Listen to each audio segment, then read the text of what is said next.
ಮಿತ್ರರೇ ನಮಸ್ಕಾರ. ಮಿತ್ರರೇ, ಈ ಚುನಾವಣೆ ಘೋಷಣೆ ಆಗ್ತಿದ್ದಂತೆ ಎಲ್ಲಾ ರಾಜಕೀಯ ಪಕ್ಷಗಳು ತಮ್ಮ ತಮ್ಮ ಪಕ್ಷದ ಸ್ಟಾರ್ ಪ್ರಚಾರಕರನ್ನು ನೇಮಕ ಮಾಡುತ್ತೆ. ಇಂತಿಂತವರು ಸ್ಟಾರ್ ಪ್ರಚಾರಕರು ಅಂತ. ನನಗೆ ಈ ಬಾರಿ ಒಂದು ಅನುಮಾನ ಬರೋದಕ್ಕೆ ಶುರುವಾಗಿದೆ. ಕಾಂಗ್ರೆಸ್ ನಾಯಕರು ಬಿಜೆಪಿಯ ಪರವಾಗಿ ಸ್ಟಾರ್ ಪ್ರಚಾರಕರಾಗಿ ನೇಮಕಗೊಂಡಿದ್ದಾರಾ? ಈ ಒಂದು ಅನುಮಾನ ಸೃಷ್ಟಿಯಾಗಿದೆ. ಇದಕ್ಕೆ ಕಾರಣ ಏನು ಕೇಳಿದ್ರೆ, ಒಂದು ಕಡೆ ಕಾಂಗ್ರೆಸ್ ನಾಯಕರು ಬಿಜೆಪಿಯ ಪರವಾಗಿ ಮತಯಾಚನೆ ಮಾಡ್ತಾ ಇದ್ದಾರೆ. ಇನ್ನೊಂದು ಕಡೆಯಲ್ಲಿ ಪ್ರಧಾನಿ ನರೇಂದ್ರ ಮೋದಿ ಅವರ ಬತ್ತಳಿಕೆಯಲ್ಲಿ ಏನಾದ್ರೂ ಅಸ್ತ್ರ ಖಾಲಿ ಆದ್ರೆ ಕಾಂಗ್ರೆಸ್ನ ನಾಯಕರೇ ಅಸ್ತ್ರವನ್ನ ಕೊಡ್ತಾ ಇದ್ದಾರೆ. ತೆಗೆದುಕೊಳ್ಳಿ, ಈ ಅಸ್ತ್ರ ಪ್ರಯೋಗ ಮಾಡಿ, ಇದು ನಮ್ಮ ವಿರುದ್ಧ ಹೆಚ್ಚು ಪರಿಣಾಮಕಾರಿಯಾಗಿ ಪರಿಣಮಿಸುತ್ತೆ. ಇದನ್ನ ಕಾಂಗ್ರೆಸ್ ನಾಯಕರು ಹೇಳ್ತಾ ಇದ್ದಾರೆ. ನಿಮಗೆ ಆಶ್ಚರ್ಯ ಆಗ್ತಿರಬಹುದು. ಮಿತ್ರರೇ, ನಾನು ಕಳೆದ ಕೆಲ ವರ್ಷಗಳಿಂದ ಈ ರಾಜಕಾರಣವನ್ನ ತುಂಬಾ ಹತ್ತಿರದಿಂದ ಬಲ್ಲೆ. ಆದ್ರೆ ಕಾಂಗ್ರೆಸ್ನ ಈ ಬಾರಿಯ ಸ್ಟ್ರಾಟಜಿ ಇದೆಯಲ್ಲ, ಇದು ನನಗೆ ನಿಜವಾಗ್ಲೂ ಅರ್ಥ ಆಗ್ತಾ ಇಲ್ಲ. ನನಗೆ ಮಾತ್ರ ಅಲ್ಲ, ಬಹುತೇಕ ಯಾವ ರಾಜಕೀಯ ಪಂಡಿತರಿಗೂ ಕೂಡ ಅರ್ಥ ಆಗ್ಲಿಕ್ಕಿಲ್ಲ. ಅಂತಹ ಒಂದು ತಂತ್ರಗಾರಿಕೆಯನ್ನು ಕಾಂಗ್ರೆಸ್ ಅನುಸರಿಸ್ತಾ ಇದೆ. ಇದು ಎಷ್ಟರ ಮಟ್ಟಿಗೆ ಅವರಿಗೆ ಫಲ ಸಿಗುತ್ತೆ ಅಂತ ನನಗಂತೂ ಗೊತ್ತಿಲ್ಲ. ನಾನು ಯಾಕೆ ಇಷ್ಟೊಂದು ದೊಡ್ಡ ಪೀಠಿಕೆ ಹಾಕ್ತಾ ಇದ್ದೀನಿ ಅಂತಂದ್ರೆ, ಕಾಂಗ್ರೆಸ್ನ ದೊಡ್ಡ ನಾಯಕ ಅಂದ್ರೆ ಲೋಕಸಭೆಯಲ್ಲಿ ಕಾಂಗ್ರೆಸ್ನ ನಾಯಕರಾಗಿರುವಂತಹ ಅಧೀರ್ ರಂಜನ್ ಚೌಧರಿ ಬಿಜೆಪಿಗೆ ಮತ ಕೇಳಿದ್ದಾರೆ. ನೀವು ಕಾಂಗ್ರೆಸ್ಗೆ ಮತ ಹಾಕದೇ ಇದ್ರೂ ಪರವಾಗಿಲ್ಲ, ಆದ್ರೆ ಟಿಎಂಸಿಗೆ ಮತ ಹಾಕಬೇಡಿ, ಬದಲಾಗಿ ಬಿಜೆಪಿಗೆ ಬೇಕಾದ್ರೆ ಮತ ಹಾಕಿ, ಹೀಗಂತ ಅವರು ಮತ ಪ್ರಚಾರ ಮಾಡಿದ್ದಾರೆ. ಇನ್ನೊಂದು ಕಡೆಯಲ್ಲಿ ಮಲ್ಲಿಕಾರ್ಜುನ ಖರ್ಗೆ, ಎಐಸಿಸಿ ಅಧ್ಯಕ್ಷ, ಅವರು ಈಗ ರಾಮ ಮತ್ತು ಶಿವನ ಬಗ್ಗೆ ಮಾತನಾಡಿರುವಂತಹದ್ದು ಪ್ರಧಾನಿ ನರೇಂದ್ರ ಮೋದಿ ಅವರಿಗೆ ಒಂದು ದೊಡ್ಡ ಅಸ್ತ್ರ ಆಗಿದೆ. ದಿನಕ್ಕೊಂದೊಂದು ಈ ರೀತಿಯ ಹೇಳಿಕೆಗಳು ಬರ್ತಾ ಇದೆ. ಮಿತ್ರರೇ, ಈ ಎರಡು ವಿಚಾರ ಬಹಳ ಪ್ರಮುಖವಾಗಿ ಈಗ ಚರ್ಚೆ ಆಗೋದಕ್ಕೆ ಶುರುವಾಗಿದೆ. ಈ ವಿಡಿಯೋದಲ್ಲಿ ಇದರ ಬಗ್ಗೆ ಸ್ವಲ್ಪ ಮಾಹಿತಿ ನೀಡುವಂತಹ ಪ್ರಯತ್ನ ಮಾಡ್ತೀನಿ. ಅಧೀರ್ ರಂಜನ್ ಚೌಧರಿ ಯಾಕೋಸ್ಕರವಾಗಿ ಬಿಜೆಪಿ ಪರವಾಗಿ ಮತ ಕೇಳಿದ್ರು? ಮಲ್ಲಿಕಾರ್ಜುನ ಖರ್ಗೆ ಅವರು ರಾಮ ಮತ್ತು ಶಿವ ಅಂತ ಹೇಳಿ ವಿಭಜನೆ ಮಾಡ್ತಿರೋದು ಯಾಕೆ? ಇದರ ಹಿಂದಿನ ತಂತ್ರಗಾರಿಕೆ ಏನು? ಇದೆಲ್ಲವುದನ್ನ ಈ ವಿಡಿಯೋದಲ್ಲಿ ನಿಮಗೆ ತಿಳಿಸುವಂತಹ ಪ್ರಯತ್ನ ಮಾಡ್ತೀನಿ. ನೀವು ಈ ವಿಡಿಯೋನ ಕೊನೆವರೆಗೂ ಮಿಸ್ ಮಾಡದೆ ನೋಡಿ. ಮಿತ್ರರೇ, ಮೊದಲಿಗೆ ಪಶ್ಚಿಮ ಬಂಗಾಳದ ರಾಜಕಾರಣವನ್ನು ಸ್ವಲ್ಪ ನೋಡ್ಬಿಡೋಣ. ಪಶ್ಚಿಮ ಬಂಗಾಳದಲ್ಲಿ ಒಂದು ದೊಡ್ಡ ಚುನಾವಣಾ ರ್ಯಾಲಿ ಆಗ್ತಾ ಇತ್ತು. ಅದನ್ನ ಉದ್ದೇಶಿಸಿ ಅಧೀರ್ ರಂಜನ್ ಚೌಧರಿ ಮಾತನಾಡ್ತಾ ಇದ್ರು. ನಿಮಗೆಲ್ಲ ಗೊತ್ತೇ ಇದೆ, ಪಶ್ಚಿಮ ಬಂಗಾಳದಲ್ಲಿ ಈ ಬಾರಿ ತ್ರಿಕೋಣ ಸ್ಪರ್ಧೆ. ಒಂದು ಕಡೆ ಕಾಂಗ್ರೆಸ್ ಮತ್ತು ಲೆಫ್ಟ್ ಪಾರ್ಟಿ ಒಂದಾಗಿ ಚುನಾವಣೆಯನ್ನು ಎದುರಿಸ್ತಾ ಇದ್ರೆ, ಇನ್ನೊಂದು ಕಡೆ ಟಿಎಂಸಿ ಇದೆ, ಮತ್ತೊಂದು ಕಡೆಯಲ್ಲಿ ಬಿಜೆಪಿ ಇದೆ. ತ್ರಿಕೋಣವಾಗಿ ಸ್ಪರ್ಧೆ ಆಗ್ತಾ ಇದೆ. ಈ ಸಂದರ್ಭದಲ್ಲಿ ಅಧೀರ್ ರಂಜನ್ ಚೌಧರಿ ಏನ್ ಹೇಳಿದ್ರು ಕೇಳಿದ್ರೆ, ನೀವು ಕಾಂಗ್ರೆಸ್ಗೆ ಮತ ನೀಡದೇ ಇದ್ರೂ ಪರವಾಗಿಲ್ಲ, ಆದ್ರೆ ಟಿಎಂಸಿಗೆ ಮಾತ್ರ ಮತ ನೀಡಬೇಡಿ, ನೀವು ಬೇಕಾದ್ರೆ ಬಿಜೆಪಿಗೆ ಮತ ಹಾಕಿ, ತೊಂದರೆ ಇಲ್ಲ, ಹೀಗಂತ ಭಾಷಣ ಮಾಡಿದ್ರು. ಮಿತ್ರರೇ, ಅಧೀರ್ ರಂಜನ್ ಚೌಧರಿ ಯಾರು? ಲೋಕಸಭೆಯಲ್ಲಿ ಕಾಂಗ್ರೆಸ್ ಪಕ್ಷದ ನಾಯಕ. ಸದ್ಯ ಲೋಕಸಭೆಯಲ್ಲಿ ಅಧಿಕೃತ ವಿರೋಧ ಪಕ್ಷದ ನಾಯಕ ಇಲ್ಲ. ಒಂದು ಹಂತದಲ್ಲಿ ಅಧೀರ್ ರಂಜನ್ ಚೌಧರಿ ಅವರೇ ವಿರೋಧ ಪಕ್ಷದ ನಾಯಕ. ಕಳೆದ 5 ವರ್ಷದಿಂದ ಅಧೀರ್ ರಂಜನ್ ಚೌಧರಿ ಅವರು ಮೋದಿಯನ್ನ ಎದುರಿಸಿದ್ದಾರೆ. ಮೋದಿ ಅವರಿಗೆ ಅನೇಕ ಪ್ರಶ್ನೆಯನ್ನು ಮಾಡಿದ್ದಾರೆ. ನೀವು ಮಾಡ್ತಾ ಇರುವಂತಹದ್ದು ಇದು ಸರಿ ಇಲ್ಲ, ನಿಮ್ಮನ್ನ ಸೋಲಿಸಬೇಕು, ನಾವು ಅಧಿಕಾರಕ್ಕೆ ಬರಬೇಕು, ಈ ರೀತಿಯಾಗಿ ಲೋಕಸಭೆಯಲ್ಲೇ ನಿಂತ್ಕೊಂಡು ಮಾತನಾಡಿದ್ದಾರೆ, ಹೊರಗಡೆಯೂ ಕೂಡ ಮಾತನಾಡಿದ್ದಾರೆ. ಆದ್ರೆ ಈಗ ಅದೇ ಅಧೀರ್ ರಂಜನ್ ಚೌಧರಿ ಚುನಾವಣಾ ರ್ಯಾಲಿಯಲ್ಲಿ ಹೇಳ್ತಾ ಇದ್ದಾರೆ, ಕಾಂಗ್ರೆಸ್ಗೆ ಮತ ನೀಡದೇ ಇದ್ರೂ ಪರವಾಗಿಲ್ಲ, ನೀವು ಟಿಎಂಸಿಗೆ ಮತ ಹಾಕಬೇಡಿ, ಬದಲಾಗಿ ಬಿಜೆಪಿಗೆ ಬೇಕಾದ್ರೆ ಮತ ಹಾಕಿ, ನಮ್ಮದೇನು ಅಭ್ಯಂತರ ಇಲ್ಲ, ಹೀಗಂತ ಮಾತನಾಡ್ತಾ ಇದ್ದಾರೆ.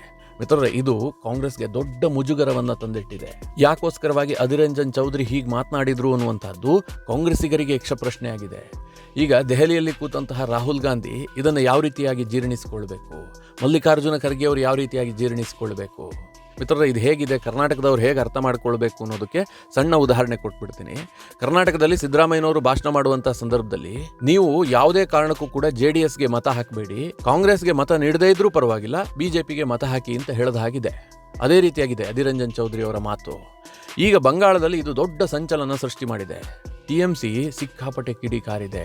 ಅಧೀರ್ ರಂಜನ್ ಚೌಧರಿ ಅವರು ಬಿಜೆಪಿಯ ಬಿ ಟೀಮ್, ಬಂಗಾಳದಲ್ಲಿ ಕಾಂಗ್ರೆಸ್ ಬಿಜೆಪಿಯ ಬಿ ಟೀಮ್ ಆಗಿ ಕೆಲಸ ಮಾಡ್ತಾ ಇದೆ ಅಂತ ಹೇಳಿ ಟಿಎಂಸಿ ಆರೋಪ ಮಾಡಿದೆ. ಅಧೀರ್ ರಂಜನ್ ಚೌಧರಿ ಪಶ್ಚಿಮ ಬಂಗಾಳದಲ್ಲಿ ಬಿಜೆಪಿಯ ಕಣ್ಣು, ಕಿವಿ, ಮೂಗು, ಬಾಯಿ ಅಂತ ಹೇಳಿ ಟಿಎಂಸಿ ಕಿಡಿಕಾರಿದೆ. ಹಾಗಾದ್ರೆ ಮಿತ್ರರೇ, ಪಶ್ಚಿಮ ಬಂಗಾಳದಲ್ಲಿ ಯಾಕೋಸ್ಕರವಾಗಿ ಹೀಗಾಗ್ತಾ ಇದೆ? ಏನಿದು? ಅಧೀರ್ ರಂಜನ್ ಚೌಧರಿ ಅವರು ಟಿಎಂಸಿಯನ್ನು ಇಷ್ಟು ವಿರೋಧ ಮಾಡೋದು ಯಾಕೆ? ಇದಕ್ಕೊಂದು ಕಾರಣ ಇದೆ. ಬಂಗಾಳದಲ್ಲಿ ಬಿಜೆಪಿ ದೊಡ್ಡ ಶಕ್ತಿಯಾಗಿ ಎಮರ್ಜ್ ಆಗಿದೆ. ಅವರೀಗ ವಿಧಾನಸಭೆಯಲ್ಲೂ ಕೂಡ ಅಧಿಕೃತ ವಿರೋಧ ಪಕ್ಷ ಬಿಜೆಪಿಯವರು. ಈ ಮೊದಲು ಬಿಜೆಪಿಯಲ್ಲಿ ಇರಲೇ ಇಲ್ಲ. 2019 ನಂತರ ಚಿತ್ರಣ ಕಂಪ್ಲೀಟ್ ಆಗಿ ಬದಲಾಗಿ ಹೋಗಿದೆ. ಬಿಜೆಪಿ ದೊಡ್ಡ ಮಟ್ಟದಲ್ಲಿ ಎಮರ್ಜ್ ಆಗಿದೆ. ಆದ್ರೂ ಕೂಡ ಅಧೀರ್ ರಂಜನ್ ಚೌಧರಿ ಅವರಿಗೆ ಏನ್ ಅನ್ನಿಸ್ತಾ ಇದೆ, ಬಿಜೆಪಿ ಎಷ್ಟೇ ಬೆಳೆದ್ರೂ ಕೂಡ ಬಂಗಾಳದಲ್ಲಿ ತೊಂದರೆ ಆಗೋದಿಲ್ಲ, ನಾವು ಅವರ ವಿರುದ್ಧ ರಾಜಕಾರಣ ಮಾಡಬಹುದು, ಆದರೆ ಮಮತಾ ಬ್ಯಾನರ್ಜಿ ವಿರುದ್ಧ ರಾಜಕಾರಣ ಮಾಡೋದಕ್ಕೆ ಸಾಧ್ಯ ಇಲ್ಲ. ಮುಂದಿನ ವಿಧಾನಸಭಾ ಚುನಾವಣೆಯಲ್ಲೂ ಕೂಡ ನಮಗೆ ಮಮತಾ ಬ್ಯಾನರ್ಜಿ ಅವರು ದೊಡ್ಡ ಥ್ರೆಟ್. ಅವರು ಇಡೀ ವ್ಯವಸ್ಥೆಯನ್ನು ಆವರಿಸಿಕೊಂಡು ಕೂತಿದ್ದಾರೆ. ಅವರನ್ನು ಅಧಿಕಾರದಿಂದ ಇಳಿಸುವಂತಹದ್ದು ಅಷ್ಟು ಸುಲಭ ಇಲ್ಲ. ಈ ವ್ಯವಸ್ಥೆ ಅಡಿಯಲ್ಲಿ ಅಂದರೆ TMCಯ ಈ ವ್ಯವಸ್ಥೆಯಡಿ ರಾಜಕಾರಣ ಮಾಡೋದು ಸಾಧ್ಯ ಇಲ್ಲ ಅಂತ ಅಧಿರಂಜನ್ ಚೌಧರಿ ಅವರಿಗೂ ಕೂಡ ಅರ್ಥ ಆಗಿದೆ. ಹೀಗಾಗಿ TMCಯ ಮಮತಾ ಬ್ಯಾನರ್ಜಿ ಅವರು INDIA ಕೂಟವನ್ನು ಸೇರ್ಕೊಳ್ಳೋದಕ್ಕೆ ಬಂದಂತಹ ಸಂದರ್ಭದಲ್ಲಿ, ಅಂದರೆ TMC ಮತ್ತು ಕಾಂಗ್ರೆಸ್ ನಡುವೆ ಮೈತ್ರಿಯಾಗಿ INDIA ಕೂಟ ಏನು ರಚನೆ ಆಯಿತು, ಆ ಸಂದರ್ಭದಲ್ಲೂ ಕೂಡ ಅಧಿರಂಜನ್ ಚೌಧರಿ ಅವರು ಅದನ್ನು ವಿರೋಧಿಸಿದ್ರು. ಯಾಕೆ ಅಂತಂದರೆ ಇದು ಬಂಗಾಳ ರಾಜಕಾರಣಕ್ಕೆ ದೊಡ್ಡ ಎಫೆಕ್ಟ್ ಮಾಡುತ್ತೆ, ನಾವು ಬಂಗಾಳದಲ್ಲಿ ದೊಡ್ಡ ಸಾಧನೆಯನ್ನು ಮಾಡೋದಕ್ಕೆ ಸಾಧ್ಯವೇ ಇಲ್ಲ ಅಂತೇಳಿ ಅಧಿರಂಜನ್ ಚೌಧರಿ ಅವರು ಅದನ್ನು ಆಂತರಿಕವಾಗಿ ವಿರೋಧ ವ್ಯಕ್ತಪಡಿಸಿದರು. ಆದರೆ ಮಿತ್ರರೇ, ದೆಹಲಿಯಲ್ಲಿರುವಂತಹ ಕಾಂಗ್ರೆಸ್ ನಾಯಕರಿಗೆ ಬಂಗಾಳದ ರಾಜಕಾರಣ ಮುಖ್ಯ ಆಗಿರಲಿಲ್ಲ, ಬಂಗಾಳದ ವಿಧಾನಸಭೆ ಗೆಲ್ಲೋದು ಅವರ ಗುರಿಯಾಗಿರಲಿಲ್ಲ. ಅವರೇನು ನರೇಂದ್ರ ಮೋದಿ ಅವರನ್ನು ಹೊರಗಿಡಬೇಕು. ಪಶ್ಚಿಮ ಬಂಗಾಳದಲ್ಲಿ 42 ಲೋಕಸಭಾ ಕ್ಷೇತ್ರಗಳಿದೆ, ಅಲ್ಲಿ ಯಾರು ಅತಿ ಹೆಚ್ಚು ಗೆಲ್ತಾರೆ? TMC ಅತಿ ಹೆಚ್ಚು ಗೆಲ್ಲುತ್ತೆ. ಹೀಗಾಗಿ ಅವರು INDIA ಕೂಟದ ಭಾಗ ಆಗಿದ್ರೆ ನಮಗೆ ದೆಹಲಿಯ ಗದ್ದುಗೆ ಹತ್ತಿರ ಆಗುತ್ತೆ ಅಂತ ಕಾಂಗ್ರೆಸ್ ನಾಯಕರಿಗೆ ಅನಿಸ್ತು. ಹೀಗಾಗಿ ಅಧಿರಂಜನ್ ಚೌಧರಿ ಅವರ ಮಾತನ್ನು ಕೇಳಲಿಲ್ಲ. ಮಿತ್ರರೇ, ಇಲ್ಲಿ ಇನ್ನೂ ಒಂದು ಲಾಜಿಕ್ ಇದೆ. ಬಂಗಾಳದ ರಾಜಕಾರಣವನ್ನು ಬಹಳ ಸೂಕ್ಷ್ಮವಾಗಿ ಗಮನಿಸಿದರೆ ಈ ಎಲ್ಲ ಲಾಜಿಕ್ಗಳು ನಿಮಗೆ ಅರ್ಥ ಆಗ್ತಾ ಹೋಗುತ್ತೆ. ನಿಮಗೆ ಅನಿಸ್ಬಹುದು, ಮಮತಾ ಬ್ಯಾನರ್ಜಿ ಯಾಕೆ ಆರಂಭದಲ್ಲಿ INDIA ಕೂಟದ ಭಾಗ ಆಗಿ ನಂತರ ದೂರ ಹೋದರು? ಕೇವಲ ಸೀಟ್ ಶೇರಿಂಗ್ ವಿಚಾರದಲ್ಲಿ ಭಿನ್ನಾಭಿಪ್ರಾಯ ಮಾತ್ರವಾ? ಖಂಡಿತವಾಗ್ಲೂ ಅಲ್ಲ.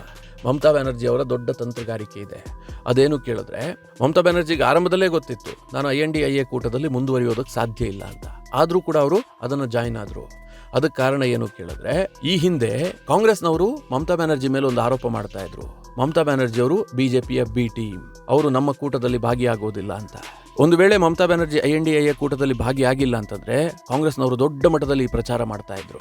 ಇದೇನಾಗ್ತಾ ಇತ್ತು ಅಂತಂದ್ರೆ, ಅಲ್ಪಸಂಖ್ಯಾತರ ಓಟು TMCಗೆ ಬರ್ತಾ ಇರಲಿಲ್ಲ. ಒಂದು ವೇಳೆ ಮಮತಾಗೆ ಓಟ್ ಹಾಕಿದ್ದೆ ಆದ್ರೆ ಅವರು ಮುಂದೆ BJPಯ ಜೊತೆ ಕೈ ಜೋಡಿಸಬಹುದು, ಈ ಒಂದು ಆತಂಕ ಸೃಷ್ಟಿ ಆಗ್ತಾ ಇತ್ತು. ಹೀಗಾಗಿ ಅಲ್ಪಸಂಖ್ಯಾತರ ಓಟ್ ಹೋಗುತ್ತೆ ಎನ್ನುವ ಕಾರಣಕ್ಕಾಗಿ ಮಮತಾ ಬ್ಯಾನರ್ಜಿ ಸೇರ್ಕೊಂಡ್ರು. ಆನಂತರ ಅದರಿಂದ ಹೊರಬರೋದಕ್ಕೂ ಕೂಡ ಅವರಿಗೆ ಸ್ಟ್ರಾಂಗ್ ರೀಸನ್ ಇದೆ. ಅದೇನು ಕೇಳಿದ್ರೆ, ಒಂದು ವೇಳೆ ಮಮತಾ ಬ್ಯಾನರ್ಜಿ INDIA ಕೂಟದಲ್ಲಿ ಮುಂದುವರೆದಿದ್ದೆ ಆದ್ರೆ ಮಮತಾ ಬ್ಯಾನರ್ಜಿಯ ವಿರೋಧಿ ಓಟ್ಗಳಿದಾವಲ್ಲ, ಅದು ಕಂಪ್ಲೀಟ್ ಆಗಿ BJPಗೆ ಶಿಫ್ಟ್ ಆಗಿಬಿಡುತ್ತೆ. ಈಗ ಬಂಗಾಳದಲ್ಲಿ ತ್ರಿಕೋಣ ಸ್ಪರ್ಧೆ ಇದೆ. ಈಗೇನಾಗುತ್ತೆ, ಮಮತಾ ಬ್ಯಾನರ್ಜಿ ಅವರನ್ನ ಕಟ್ಟರಾಗಿ ವಿರೋಧಿಸುವಂತವರು BJPಗೆ ಓಟ್ ಹಾಕೋದಕ್ಕೆ ಅವ್ರಿಗೆ ಇಷ್ಟ ಇರೋದಿಲ್ಲ. ಅವ್ರೇನ್ ಮಾಡ್ತಾರೆ, ಕಾಂಗ್ರೆಸ್ಗೆ ಓಟ್ ಹಾಕ್ತಾರೆ, ಇಲ್ಲ ಲೆಫ್ಟ್ ಪಾರ್ಟಿಗೆ ಓಟ್ ಹಾಕ್ತಾರೆ. ಒಂದು ವೇಳೆ ಕಾಂಗ್ರೆಸ್ ಮತ್ತು TMC ಮೈತ್ರಿಯಾಗಿ ಚುನಾವಣೆಯನ್ನು ಎದುರಿಸಿದ್ದೆ ಆದ್ರೆ ಮಮತಾ ಬ್ಯಾನರ್ಜಿ ಅವರ ವಿರೋಧಿ ಓಟ್ಗಳಿದೆಯಲ್ಲ, ಅದು ಕಂಪ್ಲೀಟ್ ಆಗಿ BJPಗೆ ಶಿಫ್ಟ್ ಆಗುತ್ತೆ.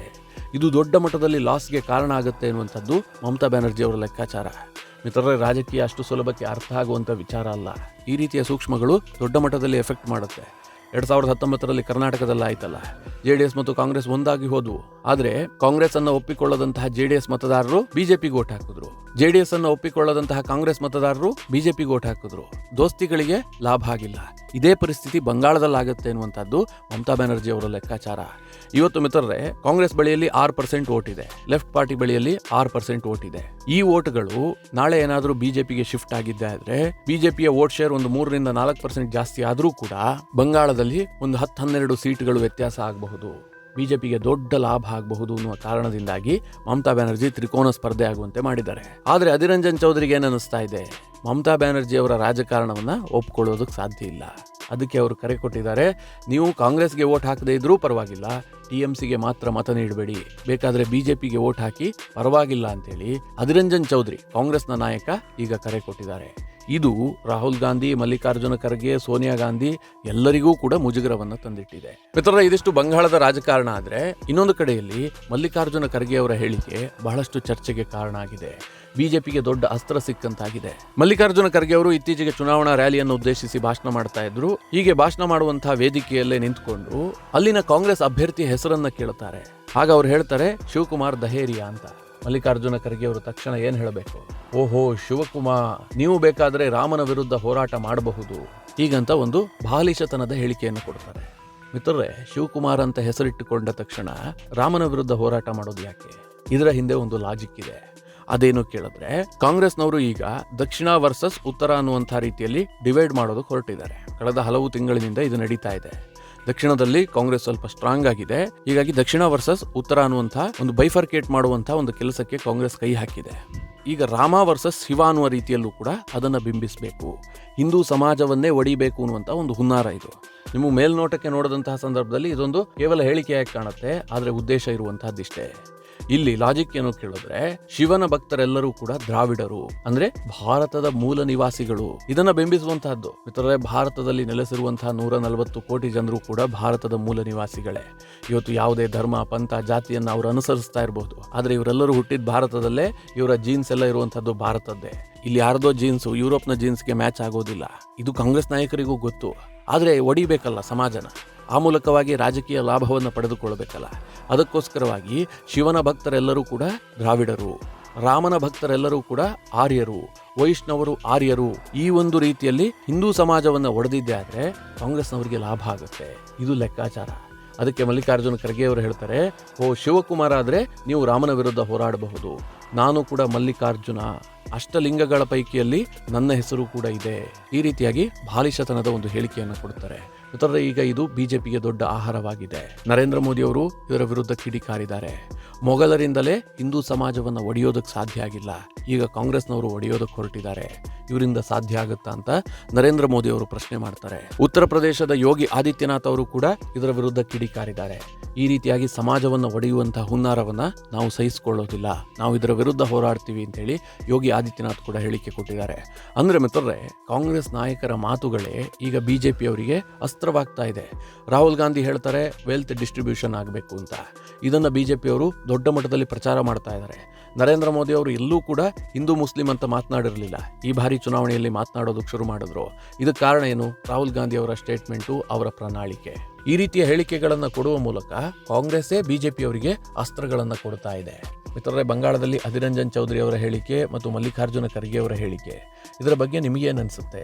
ನಿಮ್ಮ ಅನಿಸಿಕೆ, ಅಭಿಪ್ರಾಯವನ್ನು ಕಮೆಂಟ್ ಮಾಡುವ ಮೂಲಕ ನಮಗೆ ತಿಳಿಸಿ. ಹಾಗೆ ನಿಮಗೆ ಈ ವಿಡಿಯೋ ಇಷ್ಟವಾದರೆ ಲೈಕ್ ಮಾಡಿ. ಜೊತೆಗೆ ನೀವಿನ್ನೂ ನಿಮ್ಮ ನೆಚ್ಚಿನ ಸಂಸ್ಕಾರ ಸೌರಭ ಯೂಟ್ಯೂಬ್ ಚಾನಲ್ನ ಸಬ್ಸ್ಕ್ರೈಬ್ ಮಾಡಿಲ್ಲ ಅಂತಾದರೆ ಈ ಕೂಡಲೇ ಸಬ್ಸ್ಕ್ರೈಬ್ ಮಾಡಿ. ಮುಂದಿನ ಎಲ್ಲ ಅಪ್ಡೇಟ್ಗಳ ನೋಟಿಫಿಕೇಷನ್ಗಾಗಿ ಬೆಲ್ ಐಕಾನ್ ಒತ್ತಿ.